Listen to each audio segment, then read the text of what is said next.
મિત્રો, ભાવનગર કાળાનાળા વિસ્તારમાં આવેલા સમીપ કોમ્પ્લેક્સમાં આજે સવારે આગ લાગવાની ઘટના બની છે અને આ ભીષણ આગમાં બિલ્ડિંગમાં આગ ફેલાતા ધુમાડો આગના ગોટે ગોટા નીકળતા ચકચાર મચી ગયો હતો।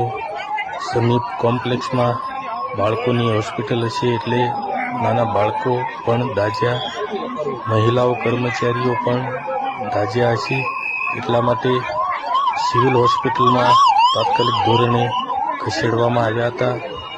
એમ્બ્યુલન્સે ખૂબ સારું કામ કર્યું હતું, કારણ કે અમે સિવિલ હોસ્પિટલની બહાર જ ઊભા હતા અને આ વિડીયો ક્લિપ બનાવી હતી। ખરેખર આ ખૂબ જ દુઃખનીય ઘટના બની છે। આ દુર્ઘટનાની જાણ થતાં ભાવનગર કલેક્ટરશ્રી પણ તાત્કાલિક ધોરણે આવી પહોંચ્યા હતા અને ઇમરજન્સી બચાવ કામગીરી હાથ ધરી હતી। આ ખૂબ જ દુર્ભાગ્ય દુર્ઘટના બની। સમીપ કોમ્પ્લેક્સે આગ લાગી અને હવે આ સિવિલ હોસ્પિટલના દ્રશ્યો છે, જે અમે પોતે વિડીયો ક્લિપ બનાવી હતી।